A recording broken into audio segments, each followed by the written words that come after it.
Hello everybody and welcome to Woopercast. This is episode 8 for June the 23rd, 2016. As always, I'm your host, Joe Yates. So, we finally have the translations and the scans from the latest set over in Japan, Explosive Fighter and Cruel Trader.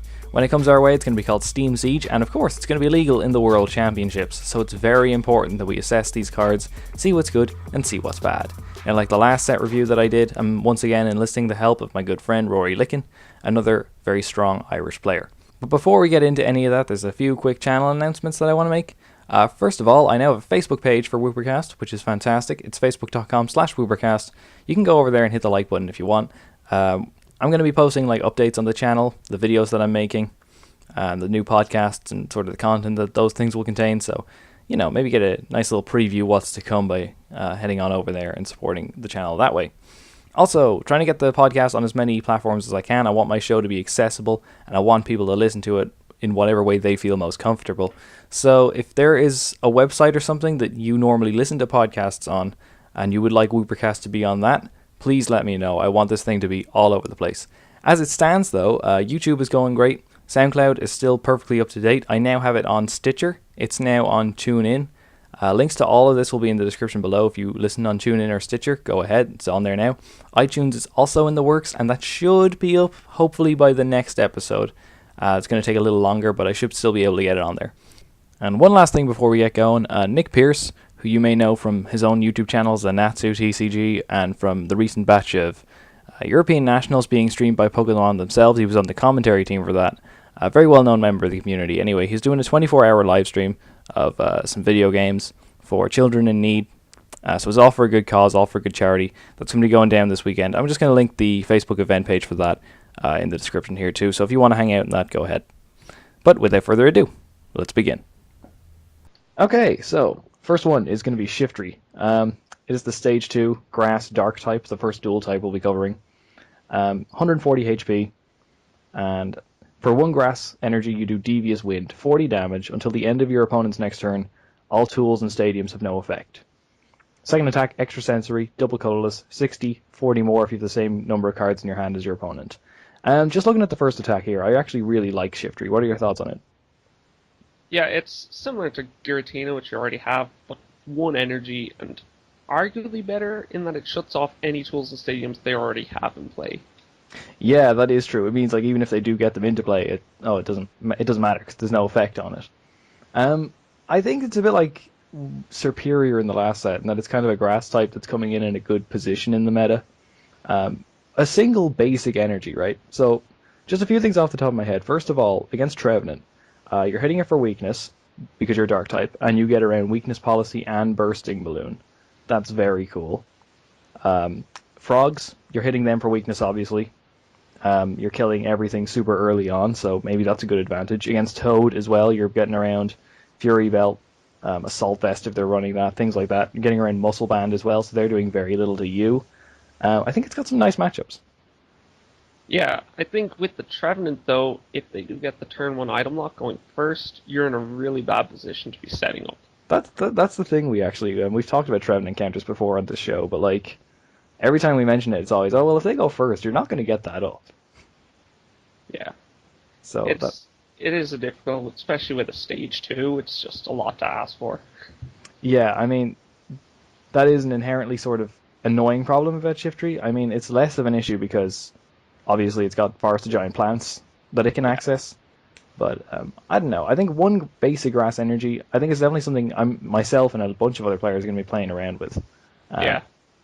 I think even outside, though, of the matchups I mentioned, I'm not sure it's got a huge amount of viability.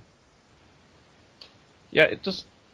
Shutting off tools and stadiums is nice, but it doesn't give you a huge advantage over loads of things, really. Shuts off Dimension Valley, which is really great in those matchups, but... Yo, that could screw with Night March a bit, because I was thinking you already kill everything because you get around Fury Belt, so the extra HP doesn't matter. That's nice, though, actually. You do shut off Dimension Valley, so Mew Toolbox decks or stuff like that can kind of get screwed around by that a bit, I guess. Yeah, you force Night March to attack with their Joltix, or use Mew to copy Joltix attack to the DC, so it's kind of nice there. But... Yeah, it's actually got some pretty cool tricks. Because again, that's like you were saying about Giratina. I mean, you can still get the Dimension Valley into play, and you can still use the effect of it, but with this thing, it's just completely negating it. Anyway, so I like Shiftry. I'll be playing around with it a bit. Second Pokemon's going to be Foongus. Just a quick mention to this thing. We were talking about this before we started recording anyway, but so it has this ability when you bench it, you can search your discard pile for 3 Pokeballs and then put them into your hand. So Pokeball, of course, is flip a coin, if heads, search your deck for a Pokemon. I don't think this will see much play. No, not if it's just Pokeball. That's such a weak card. Even when you have 3 of them in your hand, it's still a pretty weak card. Yeah, that's just much rather the consistency of Ultra Ball or Level Ball or Dive Ball or any of that. So yeah, if it was any ball search card, though, I mean, that would be crazy. Broken. Oh my god! You level ball for Foongus, and then you triple level ball for 2 Zumbats and a Foongus, and then you triple level ball again for 2 Golbats and a Zubat or something. Yeah, you could really explode with that. But it isn't. It's just Pokeball, apparently. We are going by Japanese translations, of course. But I assume it's going to stay the same. I can't see them making that any ball search card. Yeah. It's funny, though, they haven't printed any Pokeball in the set either. That is interesting. I wouldn't be surprised if we got a reprint of it, or if it's just in the theme decks or something, but I don't know. Do you want to talk about the Amoonguss it evolves into? Because I'm not a fan of it. I mean, no. No. Good idea. All right, we're moving on. Yeah, it's not very good. If you want to play an Amoonguss, you could play like Amoonguss Ninetales and expand it and try the Pokeball engine in that thing where you keep recycling them, but somehow I don't think that's going to be super good. Yeah, no. Alright, so the next one is going to be Pyroar. Just a quick word about Pyroar itself. It's not very good, is it? It's ignoring the break for a second, just the regular one. Yeah, it's not anything too impressive. It sets itself up with its first attack, but then 90 damage for 3 energy isn't particularly great at all. So. Nah, not really. I mean, you can say it sets itself up with its first attack, but Blacksmith kind of sets it up anyway. Yeah. Plus, if you're just doing that, someone's going to KO you. Exactly, yeah, because you're not the other Pyroar that can stop it from attacking you. I don't see why you'd play this over the other Pyroar. But well, it depends on what rotation is, then. That might be the only Pyroar we're left with. Well, then definitely don't play Pyroar if that's the case. Yeah. But it does evolve into Pyroar BREAK, which I actually quite like. So for 2 fire and a colorless, it does 180 damage. There's no like, oh, but you have to discard a bunch of energy attached to it. There's no discard cards from the top of your deck or anything stupid like that. It's just 180 damage. It does 50 to itself. You can avoid that with Protection Cube if you really want to, I guess. Super easy to set up, super easy to keep going. You've got a great ability on the stage 1. I quite like it. I don't particularly like it myself, actually. Why is that? I'm not a fan of having to have a specific tool on you to be useful. Like, without the Protection Cube, you're just crippling yourself. It's not great.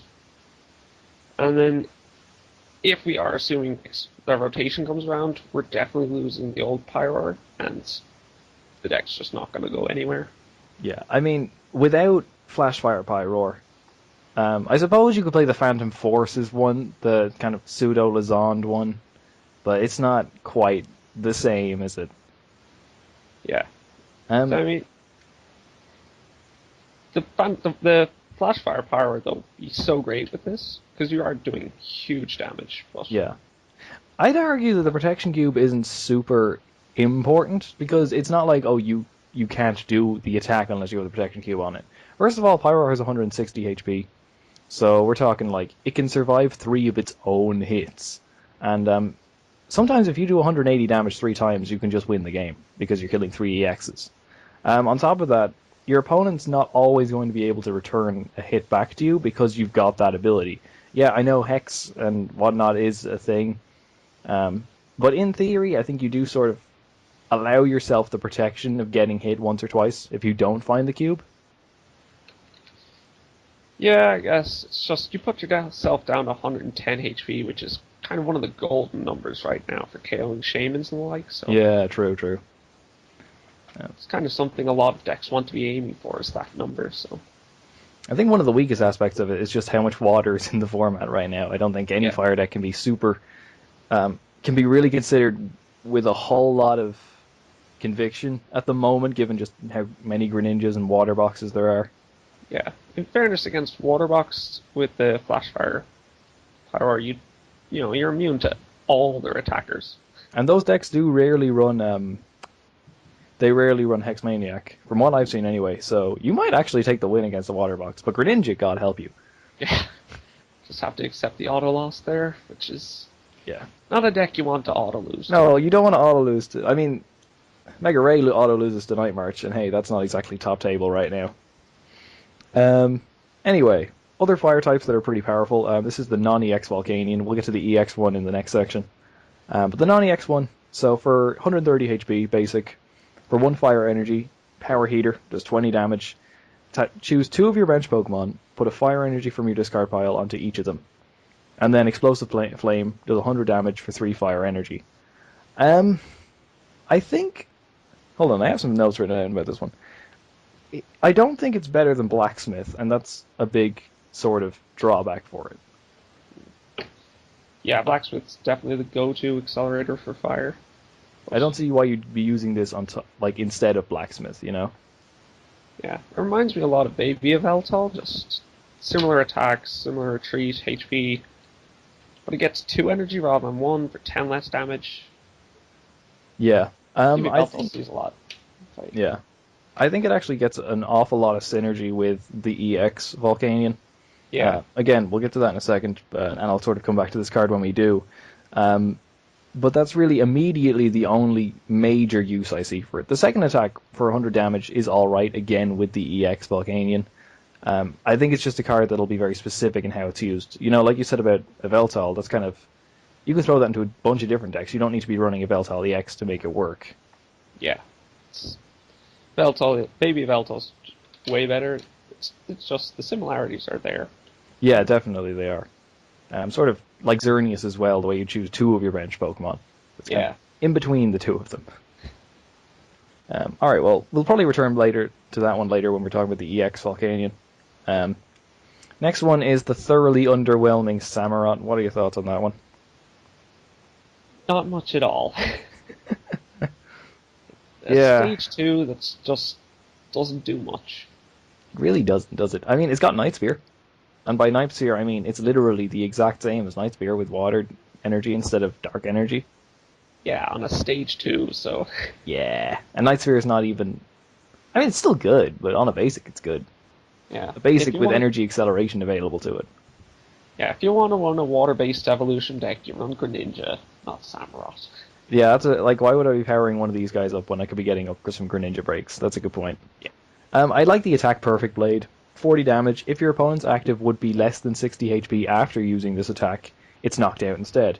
Now, I was initially thinking, oh cool, that basically means, you know, EXs have 120 HP as opposed to 180 HP. But then I remembered you're doing 40 base damage.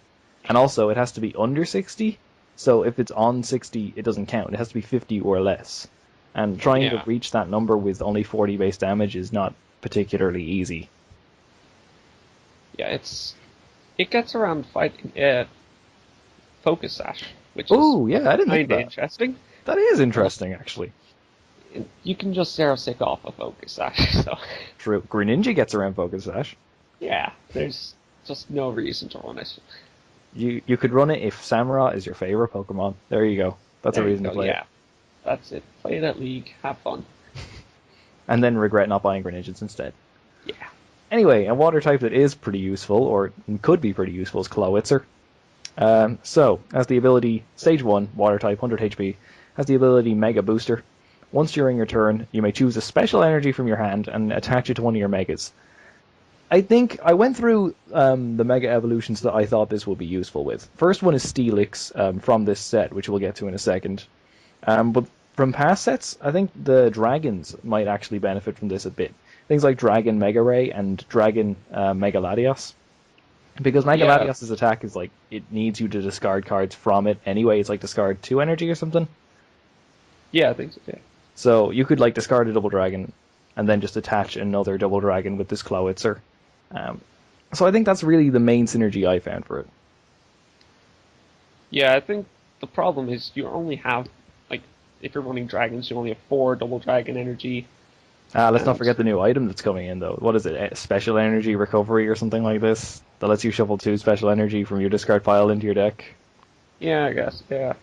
Um, I mean, you'd be using your normal attachment for the turn on the special energy, and you have Mega Turbos then for the basics. So if you want to run this instead of Mega Turbos, I guess. yeah, It's not.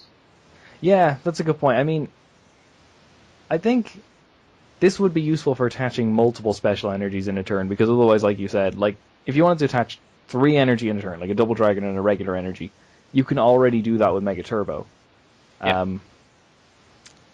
I think would you think this would be more consistent than Mega Turbo, or do you think just playing the item card is easier? I think the item card's just easier. I mean, this is taking up more deck space, and you have to have the 2 energy in hand to make it worthwhile. It's True, true. a bit iffy. It has some nice combinations, though, with some of the heavier megas, like all the 5 energy attackers and stuff. Yes, exactly. So it might let them see the light of day. Yeah, maybe the ones that need a little extra help other than just Mega Turbos to get through. Yeah. Worth noting, if you do have multiple ones, it does stack, but, your deck's already slow if you need to get multiple Clawitzer into play at the same time, so I don't know. But the Break evolution for Clawitzer, this might be my favorite card in the whole set. I love this attack. So for a single colorless energy, has the attack lock on. During your opponent's next turn, the defending Pokemon can't retreat. During your next turn, your Pokemon's attacks do 120 more damage to the defending Pokemon. 120 is a big number. Yeah, it's a big number. Like 6-9 marches, basically. I kind of like it for a few reasons. First of all, it's hilarious. Second of all, you could combo it with either the Clawitzer from this set, which just does 60 damage, 60 plus 120 is 180, cool, or the Clawitzer from Furious Fists, which has Keldio's attack, 50 plus 20 more for each water energy on it. So I think, it's kind of nice, and I think you can kind of put your opponent in awkward positions. Like, you could Lizond up a Shaman, lock it in place, and they can't retreat it, and then it's just going to die next turn unless they can find AZ. Yeah, or they're got something like Zoroark and Floatstone, or Keldeo Floatstone and Expanded. Yeah, true. Or they play Pokemon Ranger as well. Oh yeah, I forgot Pokemon Ranger shut this thing off. Yeah. Pokemon Ranger is really good. Yeah, so there's just a lot going against it. You need to be playing the Clawitzer already to make it worthwhile. It's just... Yeah. I think it's a lot. I think that's why I said you'd want to be attacking with one of the Clawitzers themselves, because you're setting something up in addition to a stage 2 that you can't rare candy is a lot to ask for. Yeah. I do like that the attack does no damage though. So against frogs, you could use Lock On, and then the Greninja player can't retreat the Greninja, so they're limited to the amount of Water Shurikens they can use. And then next turn you can come in with something else and blow up the Greninja, because you're doing 120 more damage. So I think it might be cool against that. Yeah, maybe. That's very specific, though. It is very specific, but you never know. So that's Clawitzer Break. Also against Trevenant, I guess you could bring something up and then lock it in place and then get your items back. I don't know. Anyway, let's see. You want to talk about Galvantula? I don't. It's just completely underwhelming. Yes, it is. It looks great, though. I love the yellow and green color scheme of it. Yeah, it looks better than some of the other dual types. I would definitely agree with that.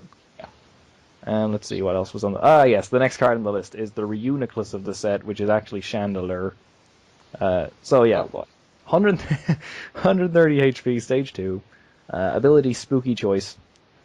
So once you're on your turn, look at the top 2 of your deck. Choose one, take it, discard the other. So it's a free acro bike every turn. It's nice. It's a nice option to have. But the attack, though, for a Psychic and a Colorless, so just one Psychic with Dimension Valley in play, 10 damage plus 10 more for each supporter card in your discard pile. I'm going to have a lot of fun with this guy. No, it's just bad. It's really bad, but I'm going to have a lot of fun with it. Its ability is similar to Magearna in Expanded, but you have to discard the other card and then just put it back on top of your deck. Yeah. I mean, I think the idea is it could be a supporter and then you discard it and then you're doing more damage. So there's some synergy there. It's gonna be a really inconsistent deck. Oh, it is. You're going to be like running like a crazy high support account just to fulfill that condition, and probably still two-shotting everything. And then you have a load of Pokemon as well, which means all your consistency items just aren't there. Oh, dude, just 4 Bridget, you're good. It's just not. 4 Bridget, 4 Wally, right?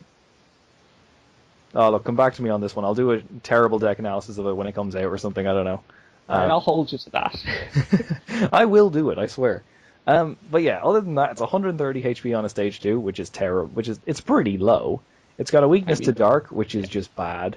Yeah, so it's not good. 2 retreat cost isn't great either. Yeah, even that's kind of annoying. If it was 1, it would be nice or something. Oh god, I don't know. So yeah, wasted potential. Yeah, just put it in your binder. There you go. There you go. Play it in the off season. Next one is going to be Croagunk and Toxicroak. Holy crap, I love these guys.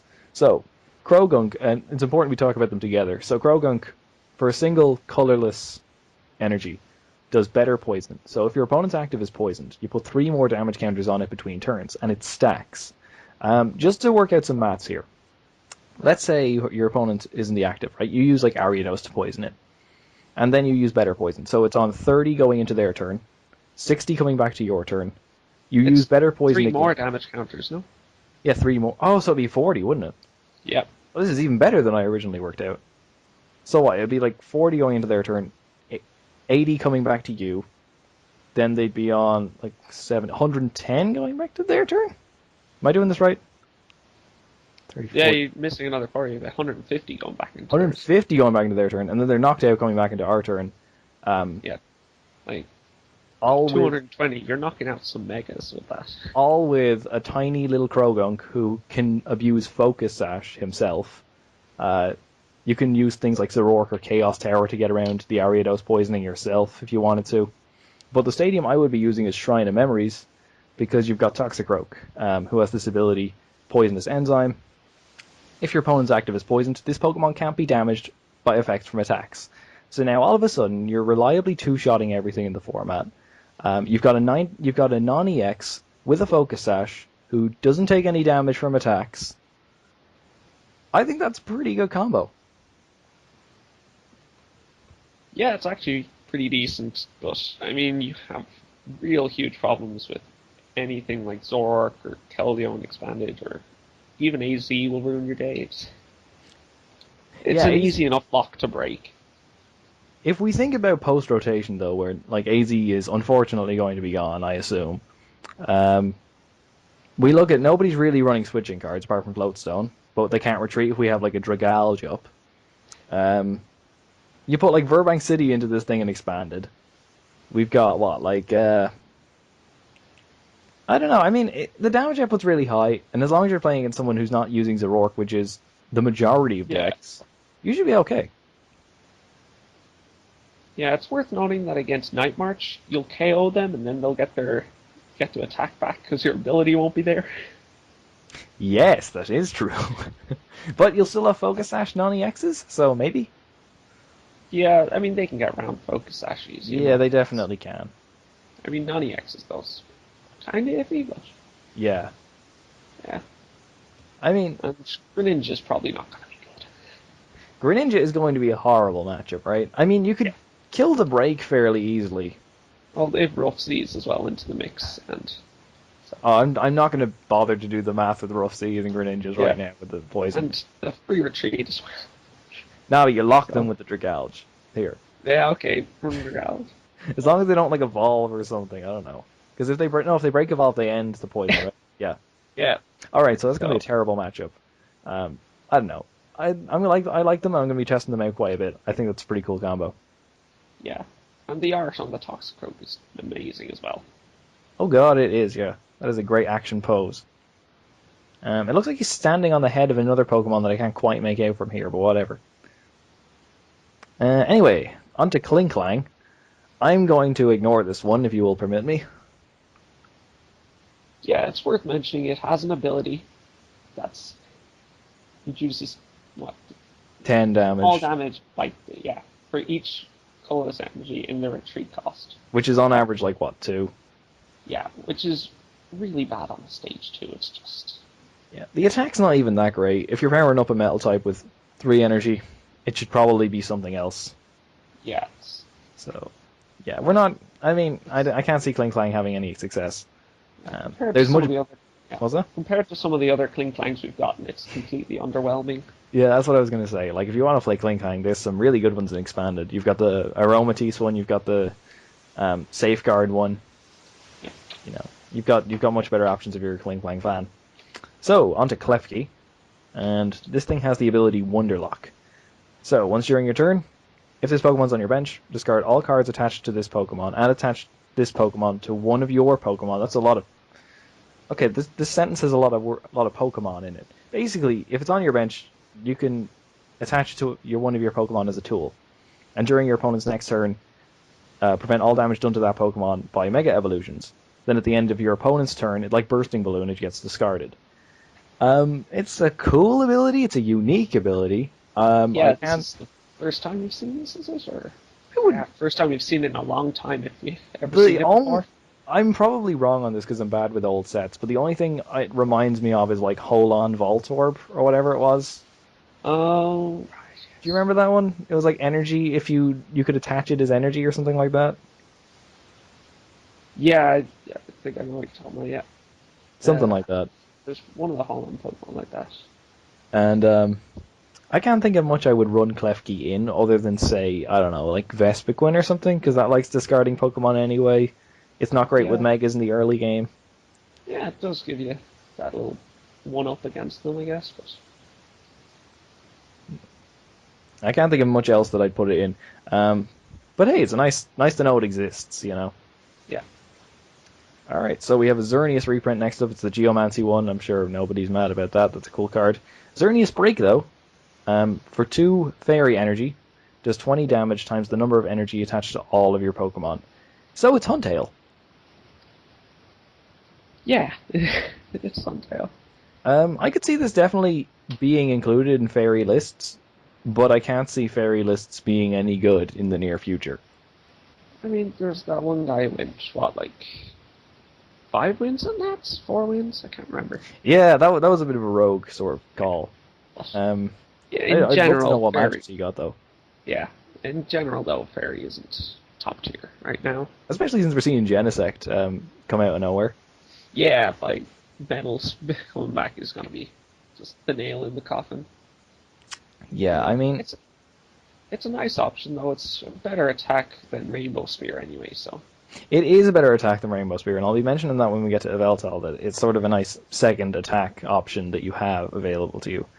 Yeah, I think I could, like, if I'm running Fairy, I'd definitely be putting one of these in, but if I'm running Fairy, I'm also probably not going to do very well. So, that's the bottom line ready with that one. So, I'm going to skip Drodigan because it's a cool card. It does more damage if your opponent has a break in play. It's a nice mechanic, but it's still not a fantastic card. That's a really bad attack, though. It is a really bad attack. Really. It's a cool mechanic, but a bad attack. But I'm going to go on to Aipom, not Ambipom. So the attack Fiddle Around. Look at the top 3 cards of your opponent's deck. And put them back in any order you like. Now, you could make an absolutely awful lock deck with this thing, okay? Hold on, where am I? Glameow of the set. It's the what? The Glameow of the set. It's the Glameow of the set. It's actually more like a Gothita or something, I think, that came out of Furious Fists. Basically, what you would do is, like... So you look at their hand. First of all, you like the red card delinquent away their hand. Cool, so they've got nothing. They top deck nothing. Then you use Fiddle Around. Make sure they get a bad card. They take it. They pass. Then you use like Trick Shovel or Team Rocket's Handiwork to get rid of the other cards that you found with Fiddle Around. And then you sort of keep doing that to like mill them out. A bit like a terrible Sableye Garbodor. God. It's just one of those terrible lock decks that comes out every couple of sets. I can see it on a bad deck Monday or something. But yeah. I will try to make it work, and I will be bitterly disappointed. Yeah. But hey, there you go. So Talonflame. We saw this one revealed a little while ago. Basically, it's a stage 2. Colorless, free retreat, nice. Ability, if you have this in your opening hand at the start of the game, you may put it face down as your active Pokemon. And for 1 colorless energy, 40 damage, search your deck for any 2 cards, put them in your hand. Thoughts on this one? I don't think it's pretty highly at all, really. I think you've got to run the 4 of them in the deck to make it consistent to get a turn 1, and then the other 3 are sort of dead unless you're running the Fletchling and Fletchinder, and that's just doesn't seem worth it in my opinion. Yeah. Yeah, no, I think that's where I stand with it. Like, it's exactly as you say, that you'll start with it, and then what do you do with the rest of them? Because I was thinking about it running it in, like, fossils, like the deck I profiled earlier on the channel with Omastar Aerodactyl, where I had Hawluchas in it, and I could use this thing for a similar purpose. But still what do I do with? Yeah, what do I do with the other ones? Yeah, it's just. I mean, I've seen some people suggest you play it in Vespercrim because you have the battle compressors to discard the other Talonflame anyway, but if you don't start with it, that's 4 dead cards in your deck, and I'd much rather have them as techs for other matchups. This doesn't really improve that many matchups at all. Yeah. As far as I can see, anyway. I don't see why I'd want to start with it. Like, okay, the attack's kind of cool, but like, if you're going second, the attack's cool, and now you're hoping that you go second, and that you start with it, and that's a lot to ask for a card that's going to be completely dead if you don't meet those conditions. Yeah. If you're running a Talonflame deck, then this is a really nice asset to have. But that's another issue, is that there's no real good Talonflames. And Talonflame Break didn't look that great last time I saw it. It's not even going to be in this set. Yeah, it's like 2 fire energy, 150, and then discard both of those energy. It's oh man, they've printed so many Talonflames, and all of them have been bad. Yeah, poor Talonflame. It won't. Maybe they're just making up for it being pretty good in the video game. I don't know. Maybe like it's too good in the video game. We have to sort of nerf it in the trading card game. Yeah, I mean it's an interesting ability. It's a nice concept. It's just not worth it. No, it isn't.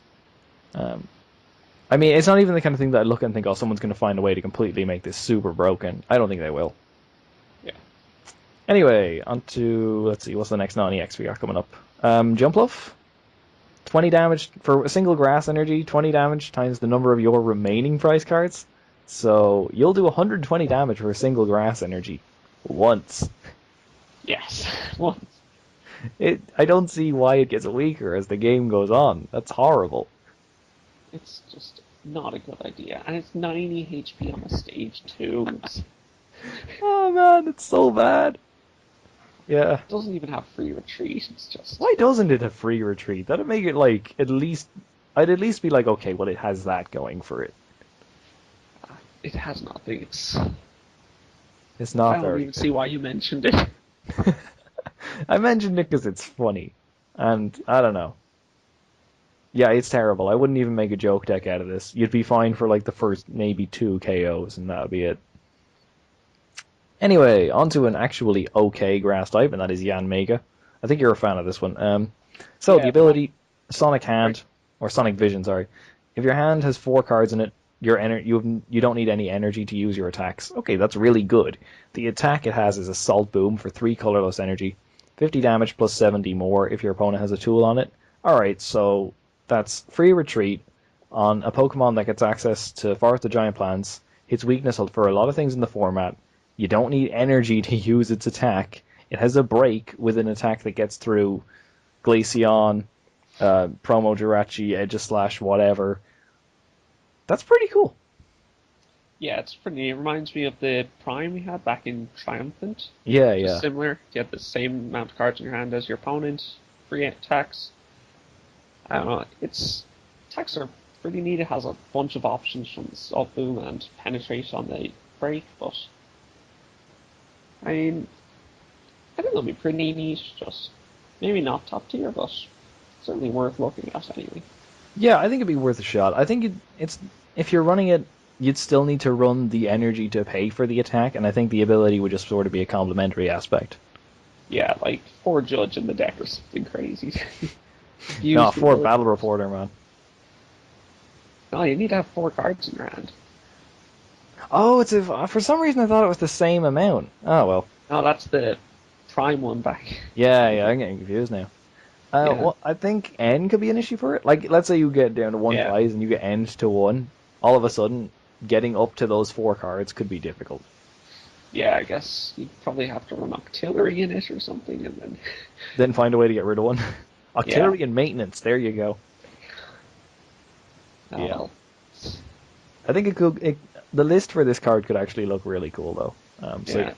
So you'd probably have to throw in some, the team player tools to abuse Assault Boom, but... Yeah, actually you could. Bit like Manectric using Assault Laser. Yeah, I think it's worth noting, though, that even though it's grass and a hit weakness, it could struggle to KO Greninjas. And that's a problem. Can it? Well... You do 200 damage with the break. Isn't affected by weakness resistance. Oh, it's not weakness. Oh god, I'm reading this thing all wrong. Yeah. Not hitting weakness is a huge problem. Alright, Muscle Band Giovanni? Yeah, Muscle Band Giovanni. There you go, I think. What's Yanma's attack? Look at your opponent's hand. Well, that won't help. 40 damage with 3 energy. That is a good point. I didn't consider that. Yeah. I mean, if you're judging all the time, hopefully you're stopping Greninja's setup. Yeah, hopefully, but... Probably not by much. Anyway. I think I'm going to play it for fun anyway. Definitely, yeah. It looks like a cool card. And plus everybody loves Yanma, or Yanmega. I think it's kind of a fan favorite. Anyway. So we have a Grass-type Larvesta. You can now use Forest of Giant Plants to go into the Fire-type Volcarona from, like, Ancient Origins to set up and use that attack that lets you search your deck for a basic and 2 energy cards and attach them to it and stick it on your bench. That Volcarona wasn't very good anyway. Yeah, Volcarona Ampharos, though. Yes, for all of you... And a new lease of life. For everyone who is really into their Verbank memes, you've gotten the card for you. The Volcarona from this set isn't super great either. It's kind of like Dugong from the last set, where flip heads, they're confused. If you flip tails, they're paralyzed. You do 20 damage. It's okay. Yeah. I think one thing worth noting about it is that they've chosen, again, not to have either of those statuses be burned. So they're just not bringing burn back. And if they were going to bring burn back on any Pokemon, it could have been Volcarona. Yeah. Why aren't they bringing burn back? I don't get why they wanted to get rid of it.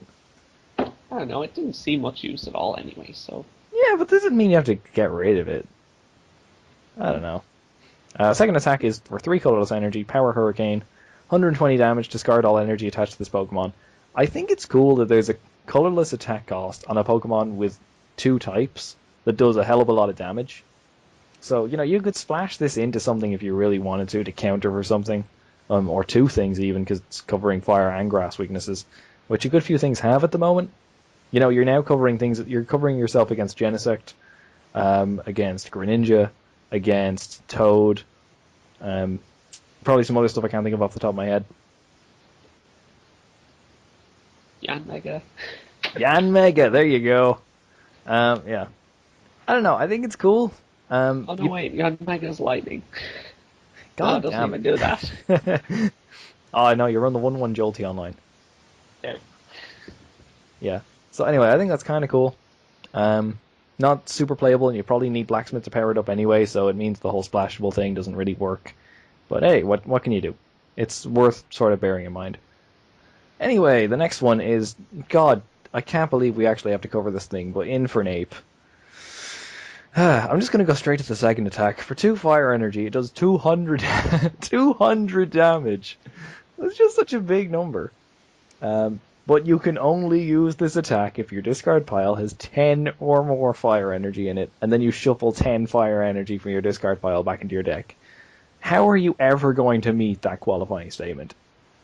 I mean, just run a deck with... What's it? You have 4 Scorched Earth or Fiery Torch. Just discard a lot of fire energy. Yes. 4 Balcom, 4 Fiery Torch, 4 Scorched Earth. There you go. Yeah.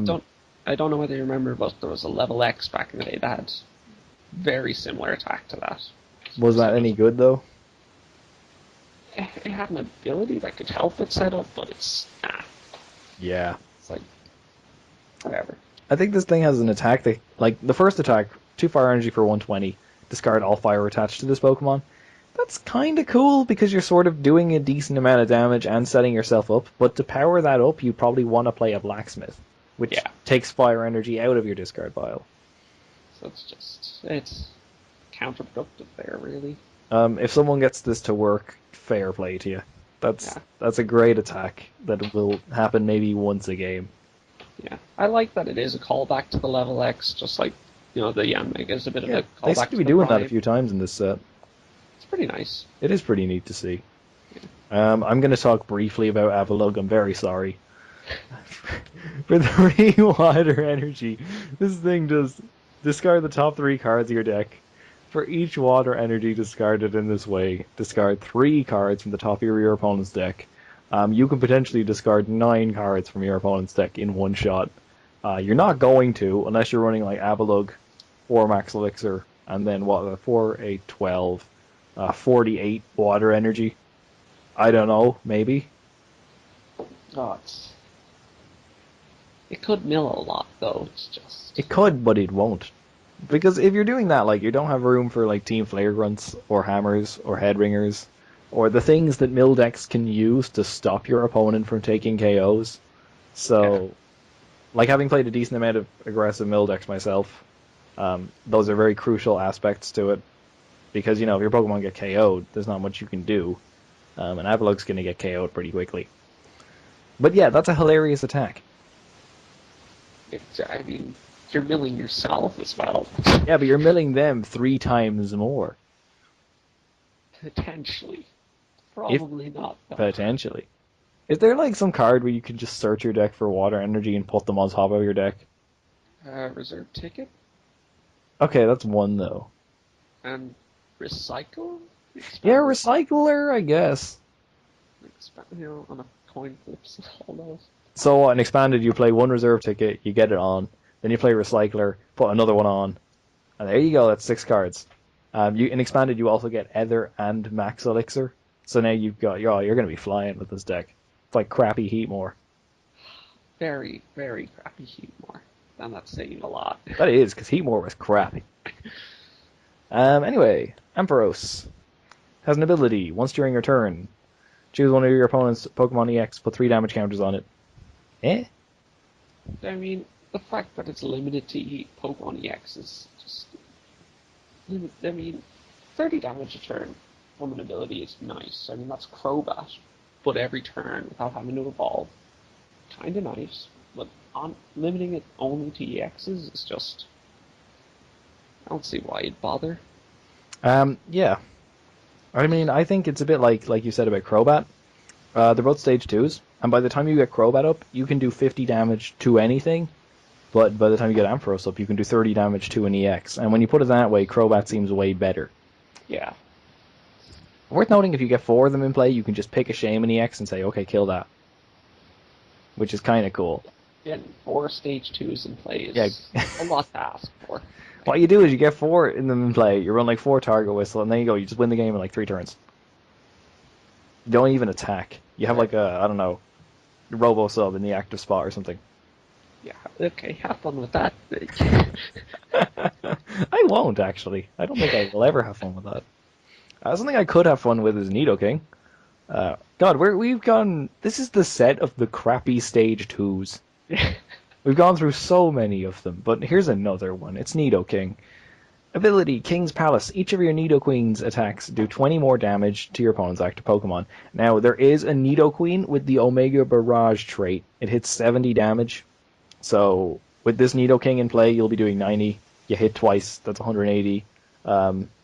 It's okay. If you have multiples of them, it stacks. So if you get like 3 Nidoking in play, you're doing crazy damage, but you're also probably on turn 26.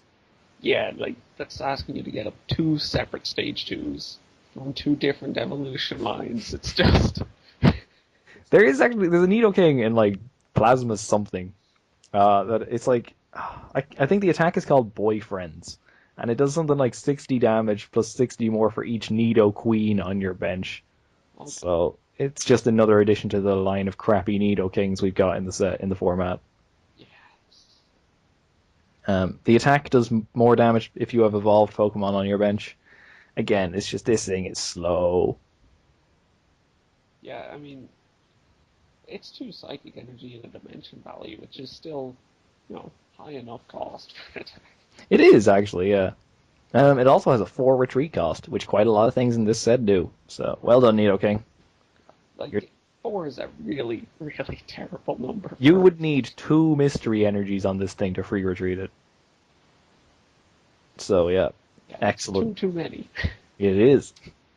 I was going to give a quick shout out to Primeape, just because it does decent damage. 30 damage plus 60 more if your opponent's active, has more HP than Primeape. Primeape has 90 HP, so the majority of things are going to have more HP than it. And 90 base damage on a fighting type's pretty good. Yeah, plus if you Focus Sash, then you go down to 10, and everything has more HP than you. Even Joltik. Even Joltik, yeah. Yeah. So. I don't know, I like it. I'm not sure why I'd use it over other fighting types, but it's cool. You got any thoughts on the Anorith? It's a restored Pokemon. Each of your restored Pokemon has no weakness. I mean, you don't want to have your restored Pokemon out. You just want the stage ones. Yeah. Like Aerodactyl. I've been playing a lot of Fossil. It's still a good deck. I want to force this. It's a really good deck, and people should be picking up on it more, I think. One of these would be cool because literally all of them are weak to lightning, but cards that remove weakness have traditionally not been very good, except weakness policy on Trev. Yeah, but it doesn't even remove the weakness on the star, so it's just the Aerodactyl. Oh my god, I missed that. Yeah. Yeah. Because they're a stage 1 then. You're absolutely right. Moving swiftly on from Anorith. God, no, we're never coming back to that thing. That is a very good point. Weavile is another. Yeah. The ability, Rip Off, once during your turn. Oh, as often as you like during your turn, you can take a tool card attached to one of your Pokemon, return it to your hand. It's exactly like Masquerain from Plasma Blast, I believe it was. Yeah, it's a complete rip-off of that. Yeah. The ability is called Rip Off. Yes. So they knew what they were doing. Do you think this is sort of relevant in the modern format? I mean, Masquerain wasn't hugely relevant either, only in Tool Drop, and so... I think people played it with Primal Groudon for a little bit. Yeah, a little bit, yeah. So you have your Focus Sashes and you can switch them around. Spirit Links and stuff like that, yeah. Focus Sash, yeah. But most of the list for the Primal Groudon run without the Spirit Link anyway, so... Yeah, true. No, I can't see its applications immediately. But I always liked that Masquerain, so I don't know. I'm glad the option exists. It's a neat ability to have, yeah. The option is nice. If I saw it in a deck, I'd be like, yeah, you know what, that looks useful. Anyway, Bisharp. Another dual type we'll be looking at. Dark Steel. Looks fantastic. It's shiny. Oh, the artwork's great. Love this card. For 1 colorless energy, has Retaliate. 30 damage, and if any of your Pokemon were knocked out last turn, does 60 more. So we've seen Retaliate, Revenge, these kind of attacks on a bunch of different Pokemon. I'm thinking of a really crappy deck, right, that runs a Bisharp and then all the EVs that change your type, because now you're hitting for like 5 different weaknesses for a single colorless energy. Oh god, that's a lot of things. It is. Yeah. You can also take advantage of Dangerous Energy and Shield Energy. Both at the same time. Yeah. If you really want it. You could think you will, but... yeah, seeing as those don't see any play whatsoever regardless, but yeah. I think I'd just be using Dark Energies and Baby Yveltals. Yeah, it's... I don't know. Dark is a nice type to have, so... It is. It's always been a good type. And hey, Steel's pretty good too.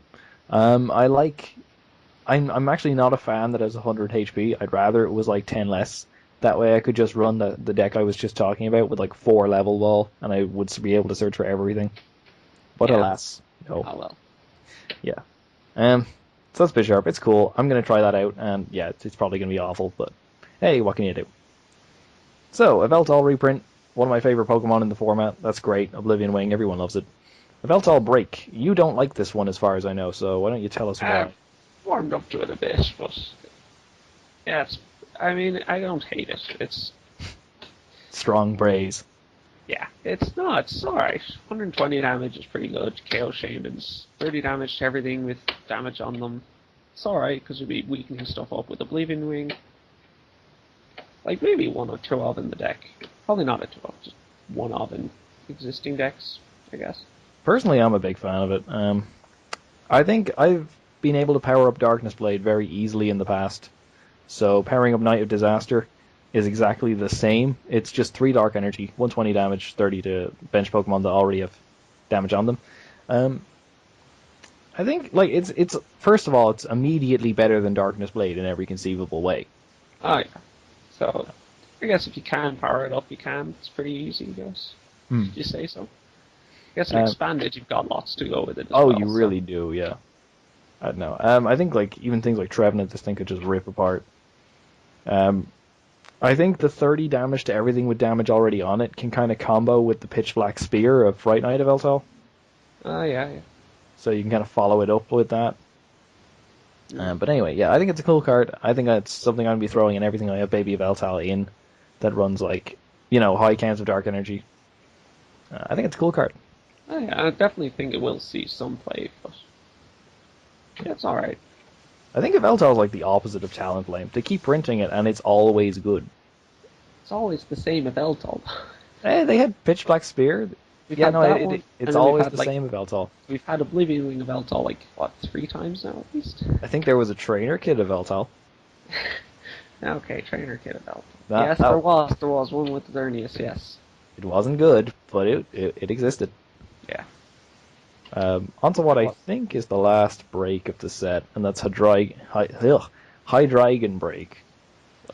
First of all, 190 HP on a non-EX with a Fairy weakness, which nobody plays. That's pretty good.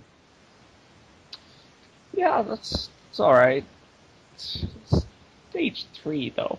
Yes. Yes, it is. Not much name. Where is it? Yeah, what I have written in my notes is slow with an uncountable number of O's. It's got... I think... So the attack it's a Psychic Dark colorless. 150 damage. Does 50 damage to 2 of your opponent's bench Pokemon. That's great. Discard 3 energy attached to this Pokemon. That's bad. It's very bad. You can kind of combo this with the Hydreigon from Phantom Forces. The one that it has an ability that lets you search your discard pile for dark energy and attach it to your active. So if you get like 2 of those guys into play, that's 2 of the 3 energy that you need to fulfill for that condition. So yeah, it's still a lot of setup there. There you're talking about getting up 2 or 3 stage 2s, and that's just ridiculously difficult to get. The only thing that does that consistently is Greninja, and that has a great stage 1 to do that. So it does. And I think the thing about Greninja as well is because of the sniping capabilities of it. I know this thing technically snipes too, but Greninja more so. It doesn't matter if you go down in prices because you're going to make a comeback. I don't think this thing's able to make comebacks in the same way. Yeah, I mean I don't expect it to see any play anytime soon. No, I might give it a shot. I'm not expecting much from it though. Okay, so 2 Pokemon left. First one's Meowth. Yeah. For 1 colorless energy, stall. You may only use this is the greatest qualifying statement I have ever read in Pokemon. You may only use this attack if at the start of the game you went second. Discard an energy attached to one of your opponent's Pokemon. Okay, first of all, it's really easy to fulfill. You just say second, please. It's probably very good against, like, I don't know, Vespiquen and Vileplume? But, I mean, it's probably inferior to Jirachi then. But we've seen Jirachi see play. We've seen Shuppet see play for Bleh. This thing is just discard a energy attached to one of your opponent's Pokemon anywhere on their board. That's pretty good. Yeah, it's 60 HP though, so you're gonna get KO'd. I don't... So did Shuppet though. I mean, and that did see play. Not a huge amount, but... Yeah. Yeah, it saw a little play. I'll give you that, yeah. I don't know, I like it. I think I think with Jirachi in the format, it's probably inferior to Jirachi. Yeah, I mean, I don't think it's good enough to warrant going second, though, just to use Meowth. I think the idea is if you go second, it means your opponent went first, and they got the first energy attachment of the game, and you can kind of reset it with that. But by that logic, you've attached to the Meowth, and therefore you've given up your energy attachment for the turn. So, Yeah, nah, I'm not particularly impressed. Yeah, I think as long as Jirachi sticks around, this thing won't see any play. But I do like the attack, and it's probably worth bearing in mind. Also, for the pre-releases, this thing could be pretty cool. Yeah. One to bear in mind. So. And finally, for a non-EX Pokemon, Hawlucha. Ability, when you bench it, your opponent switches, they're active with one of their bench, your opponent chooses. Give me one good reason why I should play this over Escape Rope. Item lock? Yeah. It really. But even against item lock, your opponent chooses. So let's say it's against Trevenant. Yeah. I'll just go into this other Trevenant I have. Yeah, it's. I mean, it's nice to have the option to play it over Escape Rope, I guess, but Escape Rope's kind of better.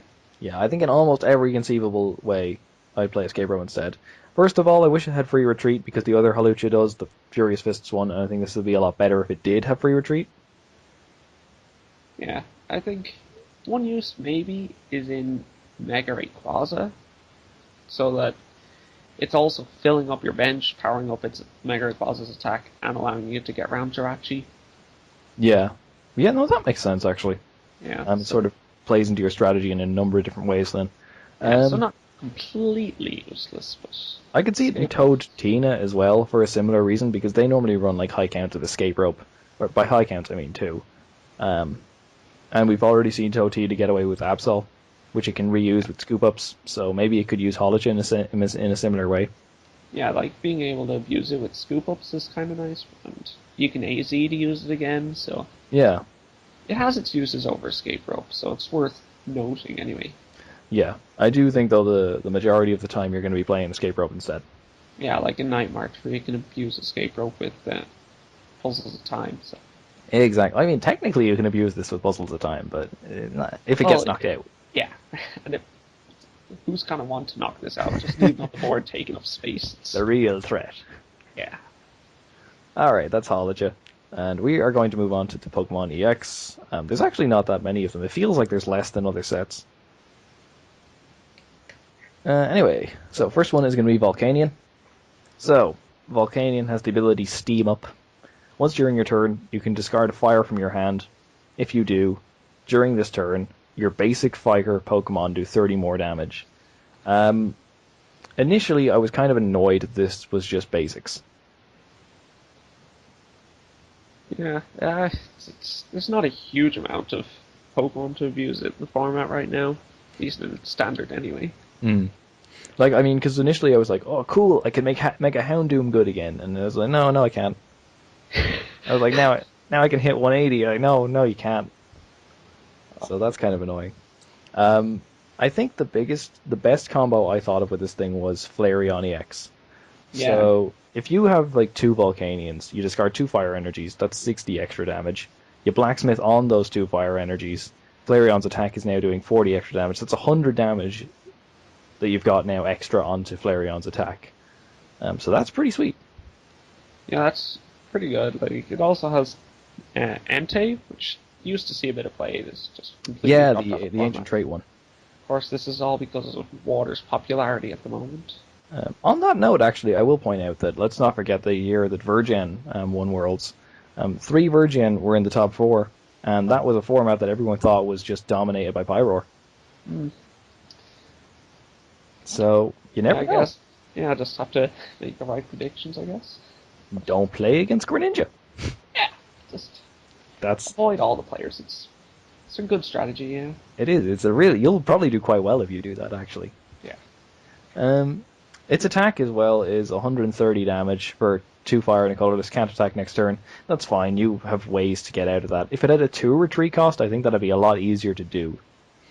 Like we saw with Entei, could retreat super easily. back in the old Entei Charizard decks, and then power it up with Blacksmith again. Yeah, I think it synergizes with itself fairly well. Yeah, like with a Muscle Band and one ability, you're hitting 180. That's kind of nice. Yeah, it is. Also, funnily enough, it's weak to water and it's part water type. So in the mirror match, It's you're your actually best option. You're hitting yourself for weakness, which is cool. Yeah. Yeah. If there are mirror matches. If there are mirror matches, true. We see enough play. It also combos with the Volcanion from the set, the non-EX one. So, like, if you use 2 abilities, you're now doing 60 extra damage on Power Heater. So now Power Heater does 80 damage, and you can reattach the fire energy that you just discarded. Yeah, that's okay. Nice. Yeah, I think that's definitely something I'd be throwing into the deck if I was making a Volcanion deck. Did I have any other... Yeah, I think it was just... The big ones were Flareon and Entei were the big combos that I thought of.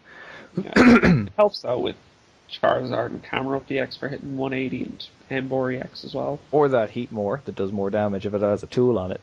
Yes, that Heatmore. The one that everyone's talking about. Yeah, it's just with the amount of water that's seeing play at the moment, it's just hard to justify playing fire types. Maybe you could run some in Infernape just to discard the energy. Yes, be hitting enough damage to want to KO Wailords then. That's hell yeah. No, because you don't increase the damage of attack. Oh man, you'll increase KO Wailords.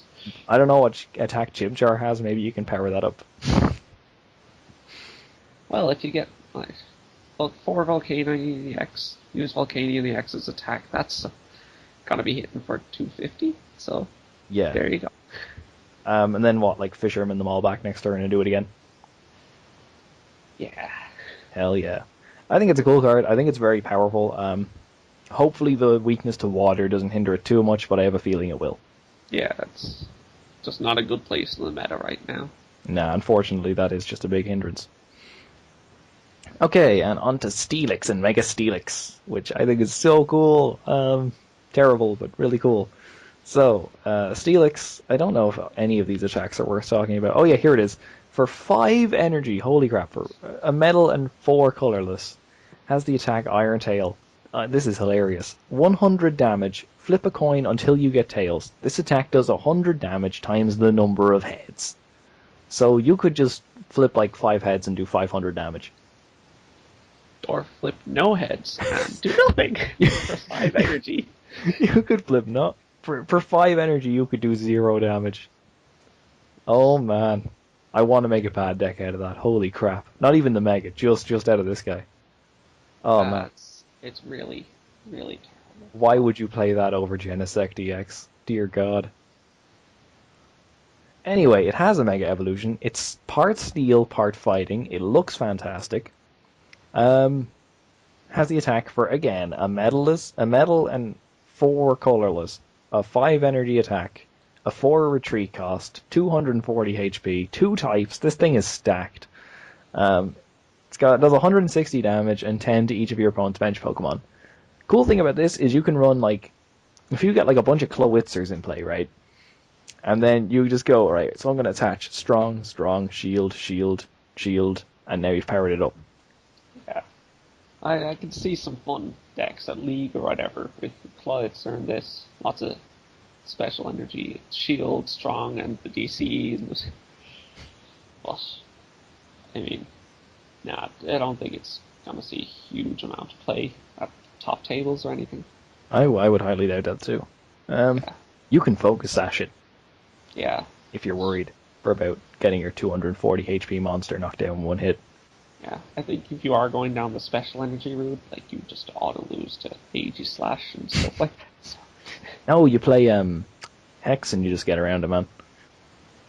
Yeah, but still. Yeah, I think it's a cool card. I am absolutely going to be playing around with it. Yeah, I mean, Fighting and Steel are like alright types. You got lots of support for both of them. You can Steel Shelter, remove the weakness to Fire, which it could be making a comeback with this set. Steel Shelter not remove status conditions. Yes, it does. So you beat Toxicroak. Yes. Hell yeah. I think, I don't know, I see the 5 energy cost and I'm like, they're issuing me a challenge. so I quite like that. I mean, if you get it to work, that's good for you.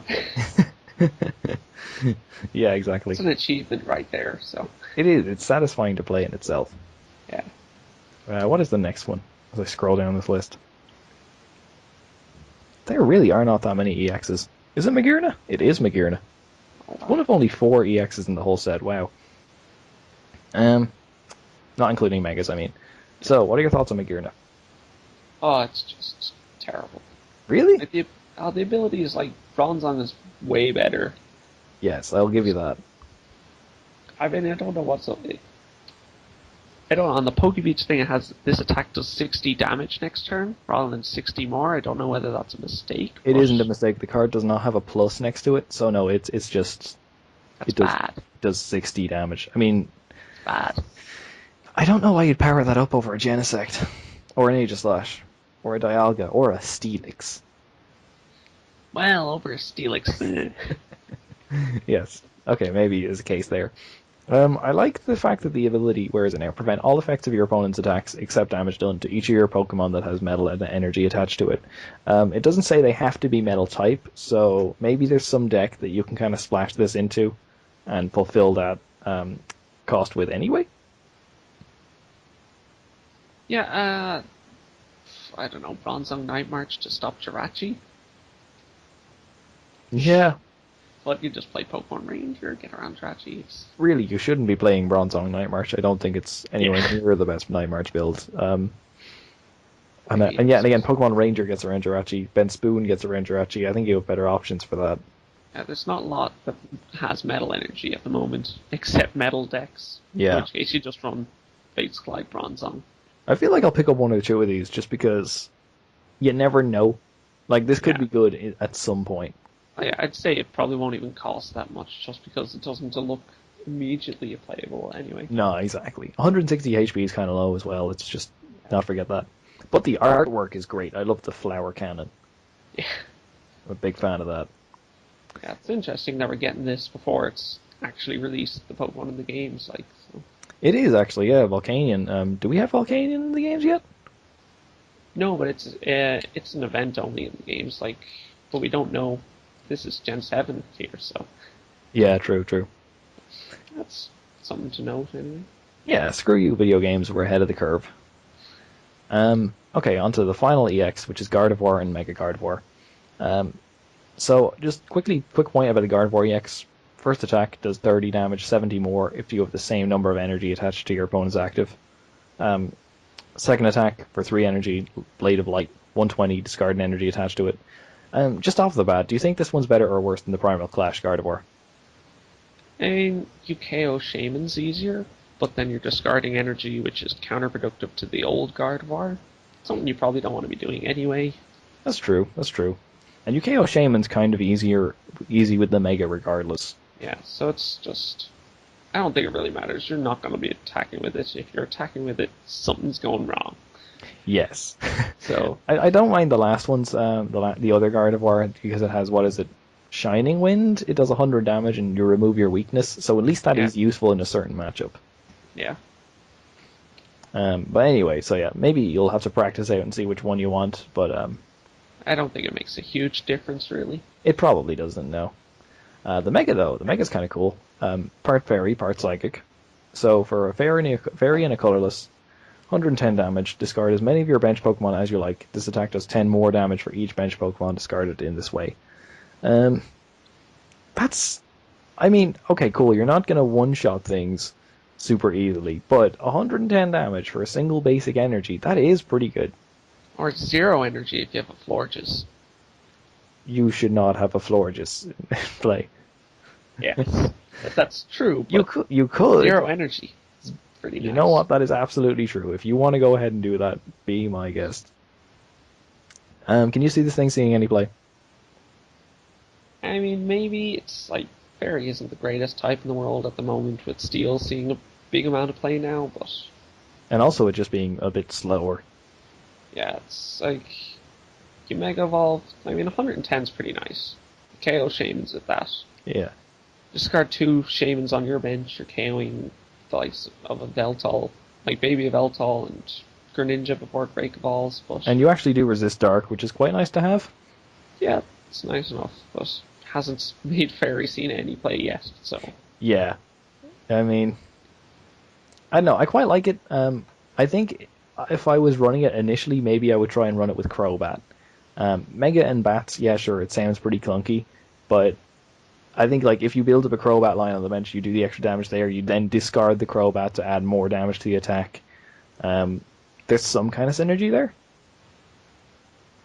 Yeah, it's... I don't think it's really that much. I mean, you're discarding one Poke on your bench, doing 10 more isn't a huge amount of damage. Yeah. Really. 10 is a very small number. It's kind of like, it used to be 30 before they corrected the translation on Poker Beach, and we were really excited about it when it was 30. 30 would have been so broken with like execution. It would have been stupid. You would have been hitting huge numbers for one energy, like one basic energy. Yeah. So yeah, it's one basic fairy energy and the spare ray for like 300 or whatever it would add up to. Yeah, at the moment, like you'd struggle to KO Megas in one hit, so you'd have to. Which is, I mean, you'll probably have a lot of bad matchups across the board, I think. So. Yeah, probably. I'll give it a shot. I would be surprised if it made any really significant impact on the meta, though. Yeah. All right, that is actually all of the megas, and there's very few items that we need to get to as well. Yeah. Actually, 1 to 4 in total that we need to cover. So, first one is special charge. On my notes, in all capital letters, I have "God help us all" written. I do not like this card at all. Shuffle 2 special energy from your discard pile back into your deck. Let's break Night March even more. Yeah, it begs the question that they really have to print Karen when it comes our way, right? I mean, if they don't, I don't see how Night March isn't gonna dominate even more than it already is. It's stupid good. I think things like Trevenant will still have a good matchup against it, even with special charge being around. Yeah, because they stop special charge. So. But very few other decks will be able to beat Night March. It would basically be item lock and Night March. Sounds fun. Yeah. As opposed to item lock, Night March, and Greninja. It's a tiny bit more variety. True. Yeah. I made this point on my Night March deck analysis a little while ago. But I think even with Karen in format, special charge might make Night March still really good. Because you can special charge the double colorless back in. And then that means you can use your Puzzle of Time to get back Battle Compressor instead. Yeah. And then discard all your Pokemon again. Yeah, but I mean, it'll still slow Night March down a bit. Oh, definitely. It's still going to be a massive hindrance for it. I still think Karen could just deal a huge blow to Night March. Might open up the meta a bit more. Yeah. I don't know. Fingers crossed. As you may know, I'm a pretty big Night March fan, and I would love to see it take Worlds, but not like this. Not like this. Special Energy are supposed to be like they're supposed to be powerful cards with big drawbacks, and one of those drawbacks is recycling them is difficult, and it's no longer difficult. Yeah, This should at least be a supporter or something. I'm really angry about this card. Yeah, if it was a supporter, it wouldn't be that big a deal. Like, they'd still play it, but it means there's ways to get around that thing. So. Yeah, if they're playing that, they're not playing Hex, N, Sycamore, Lizond, Cerisic, whatever. So whereas this, they play it, then they play their Shamans, they play their supporter, they just keep going. It's not pretty. Oh look, I'll Sycamore away these 2 DCE in my opening hand. I'll just get them back. Yeah, I mean, and then you can puzzle the time for that rather than your DCs. And get back more DC, and it's just... It's stupid. It's really stupid. We've been talking about Night March, but there's probably a bunch of other decks that special charge can be used in. Yeah, Night March is the big... Yeah, even things like Totina. Yeah. Well, there you go. Could use this thing quite well. Decks that rely on rainbow energy, like Sea King Jinx, for example. This thing might help that. But yeah, no, it's a really stupid card, and I don't like it at all. I hope it proves me wrong. I hope it comes out and we all test it and we all find actually it's not so good, but I don't think that's going to be the case. Next up, something that we will all test and find is terrible is Greedy Die. So, if you take this card as your face down prize, flip a coin. If heads, take another prize. Oh, don't play Town Map. Don't play. Yeah, it says here, it has to be a face down prize card. So you have to have the luck of drawing it, you know. Yeah. Is there not like some card that has an attack where you flip like a face up prize card face down? I know there's a promo Umbreon that does the opposite of that, but if there was some card that could like you play Town Map, then you reset it, and you had some way of switching your prizes around, I don't know. If you had, there was a Rotom way back before Black and White. That was Niantic's ability, I think, was switch your prize cards with the top card of your deck. There's a Rattata in Team Rocket that does a similar thing, yeah. But I mean, it seems pretty cool. Like you get to take 2 prizes where you would take 1 on a coin flip. You know where this might be good? Unlimited 150. And as someone who has never played Unlimited 150 before, this is just completely off the top of my head. I do want to get into it though. Because in Unlimited 150, your opening hand has 15 cards and you choose 8 of them to be your prizes. Oh gosh. So you could choose the greedy die. You don't know where it is because you have to shuffle them first, but you can look at it with like Rattata or Rotom or something. Right. So I don't know. If anyone does play Unlimited or U150 here, let me know if this would be any good. It's just the one you'd have to draw it in your cards. It's still 1 extra prize though. I mean, yeah, if it's not prized, half the room though. You probably do. If it's not prized, like, this is the worst card of all time. I mean, it's complete dead cards. What happens if you don't prize it? That's the funniest thing about it. You just battle compress them away and just waste your battle compressor on that. That's a perfectly legitimate idea. Oh my. Okay, so what you're saying is you want me to run Night March with 4 greedy die, and that's how I win the mirror. Yeah. Because I just get lucky. I mean, if you do get lucky, it's really, really great. But you have to get really, really lucky. Yeah. Like even if it works and you do pull it off the prizes, you still have to flip the coin. Yeah. I mean, I think I would just rather have more consistent cards that help the matchups rather than luck. I would completely agree. Yeah. Anyway, so next 2 supporters in the set. First one's Ninja Boy. Search your deck for a basic Pokemon. Switch it with one of your basics in play. Any cards attached to that Pokemon, damage, special conditions, effects, they're all on the new Pokemon now. Yeah, so you basically just switch 2 Pokemon around. You can kind of pull some crazy shit with this, I assume? Yeah, like, I mean, it's kind of hard to see what major uses it would have, but, like, some of them will be in a Glaceon, Jolteon lock deck. Yeah. Switch from one to the other when you need it. Seems pretty interesting. Yeah. It's a shame it only works with basics, because I was thinking, like, you have, like, Stoutland up for Sentinel lock, and then you like, switch it for a Wobbuffet, and then you, like, switch it back to the Stoutland or something like that. I don't know. Oh, God. I feel like this is the card where like there will be some kind of super crazy combo with this that I haven't thought of. Oh yeah, it's really, really interesting. Like the first thing off the top of my head, there's like this Charizard EX with Stoke, where if you flip a coin, if heads, you choose 3 energy from your deck and attach them to Charizard. So you could do that attack and then Ninja Boy to switch into something that can actually use the energy better. Yeah, maybe. Yeah, it still sounds kind of annoying, but that's the concept that I think that people might be going for with Ninja Boy, is that there's some kind of cool combo with it. Yeah. Yeah. I don't know. I think it could be neat in Toadina as well. If you want to start item locking with Toad and then switch into Giratina, get Giratina going turn 2. Yeah, that's true, actually. It means also that you save your energy a bit better, right? Yeah, because I mean, you get the special energy lock against Night March a turn earlier while still item locking them. Yeah. That's actually kind of cool. I think this could also be useful in, the way there's like decks that are like Mega Ray, the way it tries to abuse Jolteon. But in order to do that, it needs like just the Jolteon in the active. No Pokemon in the discard, no Pokemon on the bench, just Jolteon in the active. Like, yeah. You could potentially do this way easier with Ninja Boy. Yeah, I could see that, yeah. So yeah. There's probably going to be some cool combos out there with it. Do you think it's going to be a staple? I mean, I doubt it'll be a staple at all. Just because it's so specific and it doesn't heal like AZ does or anything. It just switches out one of the Pokemon in your deck. I mean, Yeah.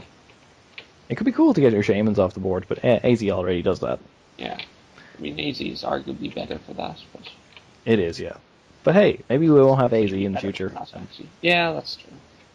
Yeah. I don't think it'll replace AZ, though, at all. I can't see that. They're two very different cards, and I think AZ is just a lot more multifunctional. Yeah. Alright, so the final card that we're going to look at today is Pokemon Ranger. This is a very, very powerful card.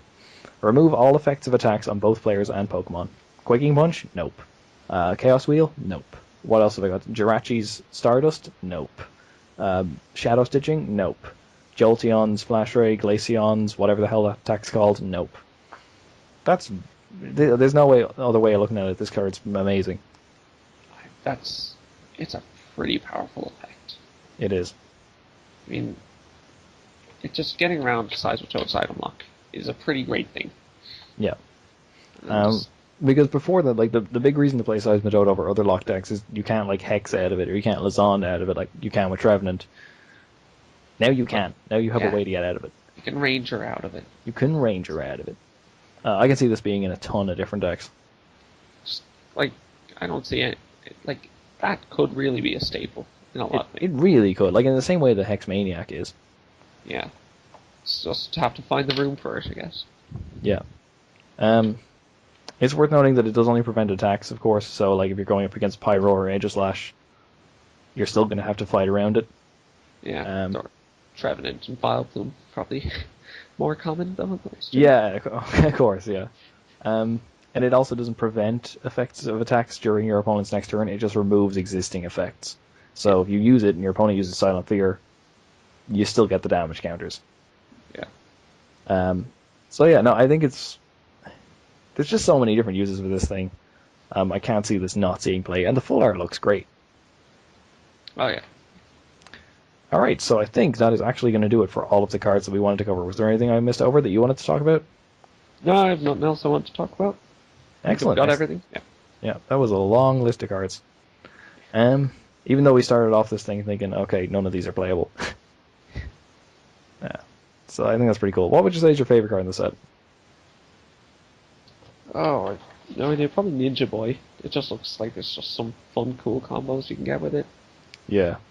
But after that, like, if we're talking about the actual Pokemon, I'd say the Yanmega.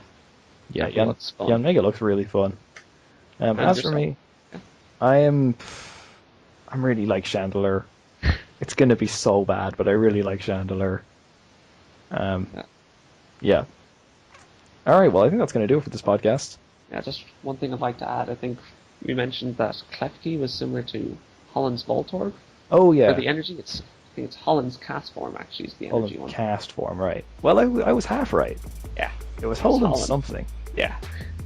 Alright, well, you learn something new every day. So, I think that is actually going to do it for this podcast. Rory, thank you so much for coming on and sorting through all these cards with me. Thanks for having me on. It's great. Yeah, no problem, man. Alright, I'll see you later. Right, see ya.